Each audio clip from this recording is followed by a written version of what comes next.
Gen Reviews. Honest and in-depth reviews across all Gen Reviews. Your go-to hub for comprehensive product and media reviews. Your visit to www.genreviews.online. Ayyappan பிறந்த வரலாறு. மகிஷாசுரனின் தங்கையான அரக்கி மகிஷி தன் சகோதரன் மகிஷாசுரனின் அழிவுக்கு தேவர்களே காரணம் என கருதி அவர்களை பழிவாங்க மகிஷி முடிவு செய்தாள். அதற்கான சக்தியை பெற மகிஷி பிரம்மாவை நோக்கி தவம் புரிந்தாள். பிரம்மா இவள் முன் தோன்றி என்ன வரம் வேண்டும் கேள் என்றார். சிவனுக்கும் விஷ்ணுவுக்கும் பிறந்த புத்திரனால் அல்லாது வேறு யாராலும் எனக்கு மரணம் நேரிடக்கூடாது என்று மகிஷி வரம் கேட்டாள். கேட்ட வரம் கிடைத்தது. வரம் பெற்ற மகிஷி தேவலோகத்தில் தேவர்களையும் பூலோகத்தில் மக்களையும் கொடுமைப்படுத்தினாள். தேவலோகத்தையும் பூலோகத்தையும் ஆட்டிப்படைக்க ஆரம்பித்தாள். தேவர்கள் துயரம் தாங்காமல் பரமேஸ்வரனிடத்தில் முறையிட்டனர். விஷ்ணுவின் அம்சமான மோகினி மூலம் ஜோதியாக ஐயப்பன் பூலோகத்தில் அவதரித்தார்.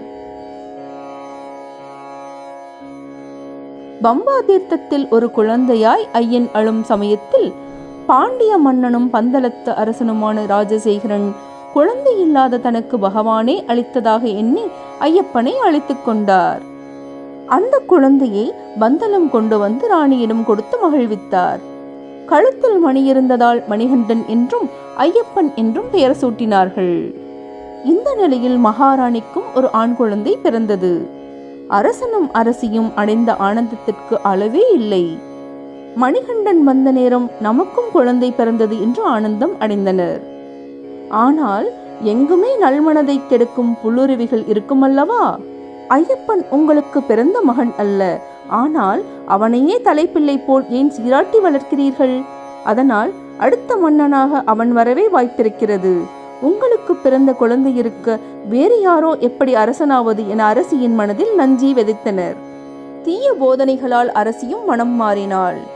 தான் வயிற்று வலியால் அவதிப்படுவதாக பொய்யுரைத்தாள்.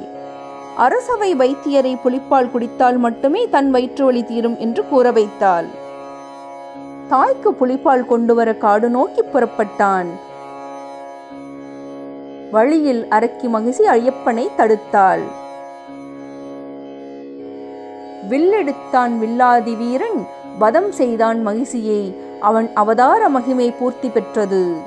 மகிஷி மீண்டும் சாப விமோச்சனம் பெற்று ஐயனை அடையும் ஆவலை தெரிவித்தாள்.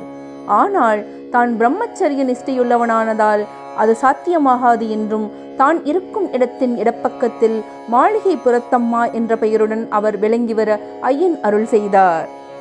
மகிஷியின் கொடுமை நீங்கியதால் சந்தோஷமடைந்த தேவர்கள் யாவரும் புலியாக மாறி ஐயனின் பணிகளை நிறைவேற்றுவதற்காக பந்தளம் சென்றனர். புலிக்கூட்டம் வருவதைக் கண்டு ராணி பயமுற்றாள். ஐயப்பனின் சக்தியும் பெருமையும் உணர்ந்து ராணியும் மணிகண்டனிடம் மன்னிப்பு கேட்டார்.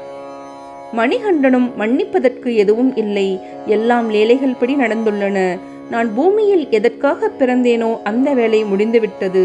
இனி நான் தேவலோகம் செல்கிறேன் என்றான். மன்னன், பகவானே, தாங்கள் எங்களுடன் இருந்ததன் அடையாளமாக உங்களுக்கு ஒரு கோயில் கட்ட நினைக்கிறோம். அதை எங்கு கட்ட வேண்டும் என்று சொல்லுங்கள் என்றான். மணிகண்டன் ஒரு அம்பை எடுத்து எய்து, இந்த அம்பு எங்கு போய் விழுகிறதோ அங்கு கோயில் எழுப்புங்கள் என்றான். அந்த அம்பு சபரிமலையில் விழுந்தது. அங்கு 18 படிகளுடன் கிழக்கு நோக்கி தனக்கு பக்கத்தில் மாளிகை புறத்தம்மனுக்கும் கோயில் கட்டும்படி கூறிவிட்டு மணிகண்டனாகிய ஐயப்பன் தேவலோகம் சென்றார். மணிகண்டன் கட்டளைப்படி மன்னர் ஊன் உறக்கமின்றி தானே மேற்பார்வை செய்து சபரிமலையில் 18 படியோடு கூடிய அழகிய கோயிலை கட்டினார். ஆண்டுதோறும் லட்சோப லட்சம் மக்கள் ஜாதி மத பேதமின்றி மாலை அணிந்து 48 நாட்கள் கடும் விரதம் அனுசரித்து சபரிமலை வந்து புனித 18 படி ஏறி ஐயப்பன் அருள் பெற்று வருகின்றனர். ஆண்டுதோறும் மகர சங்கராந்தி தினத்தன்று ஐயப்பன் பக்தர்களுக்கு ஜோதி வடிவில் காட்சியளித்து அருள்பாலிக்கிறார்.